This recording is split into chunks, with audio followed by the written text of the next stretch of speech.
नमस्कार मित्रांनो, ठरलं तर मग या serialमध्ये काय घडले आपण ते बघणार आहोत. अर्जुन लाथ मारून दरवाजा उघडतो. आतमध्ये पाहतो तर सुमन काकूला बांधलेला असतो. सुमन काकू या दोघांना बघितल्याच रडू लागते. सायलीन ते आतमध्ये गेल्यानंतर सायलीची ती गळ्यातच पडते. ती कशीबशी तिला सावरते. इकडे घरी सर्वजण त्यांची काळजी करत असतात. रविराज देखील इकडे तिकडे चैतन्याला कॉल लावून विचारत असतो की अर्जुनने काही सांगितलं का. त्या दोघांचे फोन नॉट रिचेबल असतात. ही कल्पना देखील काळजी करत असते की अर्जुन न सांगता गेला कुठे. चैतन्याला कॉल केल्यानंतर चैतन्य बोलतो, तुम्हाला त्यांनी सांगितलं नाही का? पतंग खेळताना तर आपण तिथेच होतो. त्यानंतर आम्ही इथं निघून आलो. शेवटचं मी त्याच वेळेस बघितलं. आता तन्वीला शंका येते की काय घडलं आहे. आता इकडे सुमन काकू सर्व काही अर्जुन आणि सायलीला सांगत असते. नागराजने हे सर्व केलं आहे. महिपतला देखील इथंच बांधलं होतं. ती सर्व घटना सांगते आणि स्वतःच्या भावाच्या जीवावर देखील हाच उठला होता. ह्यांनीच सगळी सुपार दिली हे सर्व सांगते. त्यावेळेस सगळी साखळी अर्जुन आणि सायलीला कळायला लागते. पण अर्जुन पुढे काही सायलीचे बोलणार त्याच वेळेस इकडे मात्र प्रिया नागराजला कॉल लावत असते. पण नागराजचा फोन लागत नसतो. इकडे अर्जुन बोलतो की एवढे पुरेसे नाही आहेत जेणेकरून नागराजला अटक होऊ शकते. त्यांनी 3 गुन्हे केले आणि त्याला 2 गुन्ह्याची शिक्षा होऊ शकते. त्याच गुन्हे गोळा करण्यासाठी आपण एक आयडिया करायला हवी असं ती ठरतं. त्यावेळेस सायली बोलते की आपण नागराजने किडनॅपिंग केलं नाही तर महिपतने केलं असं सांगायचं. त्यावेळेस असं सांगून होईल का? यांना शिक्षा झालीच पाहिजे असं सुमन बोलते. इकडे सर्वजण खूपच काळजी करत असतात. त्यावेळेस तिथं नागराज देखील आलेला असतो. काय झालं आहे याची कल्पना त्याला काहीच नसते. त्यावेळेस प्रिया खुनून त्याला साईडला बोलवते आणि तो पाणी प्यायच्या निमित्ताने तिच्या जवळ देखील जातो. जवळ गेल्यानंतर प्रियाकडून कळतं की अर्जुन आणि सायली गायब आहेत. आता खूप जण काळजी करत असतात आणि हा मात्र त्याच्या पंटरला फोन लावून विचारणार असतो की आता काय झालं आहे. इकडे रविराज देखील पुन्हा कॉल करण्याचा प्रयत्न करतो पण ते दोघंही नॉट रिचेबल असतात. पूर्णाजीला देखील खूप काळजी लागलेली असते. नागराज त्यांच्या गुंडांना कॉल करतो पण ते गुंड देखील बेशुद्ध अवस्थेतच असतात हे तुम्हाला दिसेलच. आता अर्जुन बोलतो की पुरावे गोळा करण्यासाठी आपल्याला थोडा वेळ हवा आहे. त्यासाठी हे सत्य लपूनच ठेवावं लागेल आणि मी त्याला शिक्षा केल्याशिवाय शांत बसणार नाही असं अर्जुन देखील बोलतो.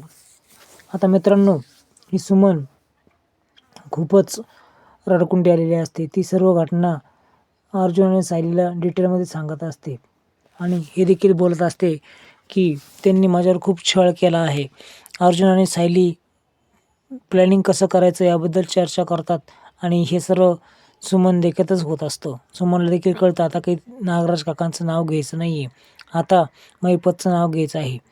आता तुम्ही बघणार आहात की ही सुमन कशाप्रकारे तिथं हे करते, मदत करते. आता हे जे गुंड असतात हे बघतात की अर्जुनने मारल्यामुळे खूप बेशुद्ध असतात आणि नागराज कॉल लावून देखील त्यांचा कॉल लागत नसतो. इकडे रविराज देखील पुन्हा सर्वांना कॉल लावतो. इन्स्पेक्टरला कॉल लावतो. त्याच वेळेस इकडून ही बोलते की बघा ते अर्जुन आणि सायली आले आहेत. सर्वजण खूप मोठे प्रश्न करत असतात. वारंवार प्रश्न करतात की तुम्ही दोघे कुठे होतात, न सांगता कुठे गेलात. हे दोघं मात्र हसत असतात. पाठीमागून लगेच सुमन समोर येते. सुमनला बघितलं सर्वजणच भावूक होतात. अगदी कल्पना त्याच्या गळ्यामध्ये पडून रडतात. कुठे होतीस तू एवढे दिवस, काही न सांगता कशी केलीस. आता खरं तर किडनॅपिंग केलं हे फक्त सगळ्यांना माहीत असतं पण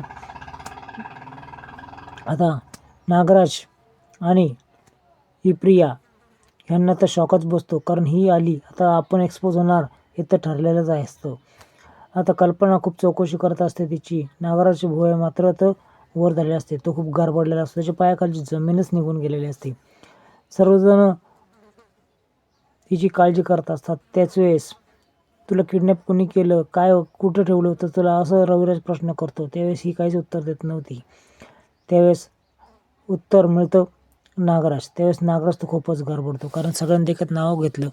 पण हा नागराज इतका गडबडलेला असतो, इतका घाबरलेला असतो की त्याला काय करावं काही सुचेना. त्यावेळेस नागराज काका तुम्ही सुमन सुमन काकूला भेटत का नाही, ती इतक्या दिवसांनी तुम्हाला दिसते. त्यावेळेस हो असं बोलतो आणि मला माहीत आहे की तुम्ही किडनॅपिंग केलं नाही, कारण मला तसा फक्त संशय होता, पण तो संशय खोटा होता. खरं तर त्याला महिपतने किडनॅप केलं. असं महिपतने किडनॅप केलं म्हटल्यावर हा थोडासा नीट होतो आणि बोलण्याच्या लायकीचा होतो. आता वाचलो म्हणून तो सुटकेचा श्वास टाकतो आणि प्रिया देखील शांत होते. त्याच्या गळ्याशी आलेलं सर्व गोष्ट संपलेली असते. आता हा सुमन जवळ येतो, त्याच्या पायापाशी बसतो आणि तिचा हात हातामध्ये घेतो. जेव्हा तो हात हातामध्ये घेतो त्यावेळेस ती खूपच गडबडते आणि कुठं होतीस तू, असं मला तुझ्यामुळे कळमाना झोप लागत नव्हती, असं सगळं बोलबच्चन देऊ लागतो. पण हे बोलबच्चन सर्व खोटारडं आहे हे सायली आणि अर्जुनला माहीतच असतं. ही खूपच गडबडलेली असते. अगदी तिने हात लावला तरी खूप तिच्या अंगात थरथराट होत असतो. इतकी गडबडलेली पहिल्यांदाच तिने बघितली असते. आता ही हात दाबलेली घटना ही सर्व सायली बघते आणि इकडं अर्जुन त्याला बोलतो की तुझ्या मोबाईलमध्ये व्हिडिओ कसला आहे. तो व्हिडिओ कसला म्हटल्यावर प्रिया देखील शॉक होते. आता पुढील भागामध्ये तुम्हाला कळणार आहे की ॲक्च्युअल हे कसं करतं आणि व्हिडिओ त्याच्या मोबाईलमध्ये आला कसा, हा काय कारण देतो हे कळणार आहे.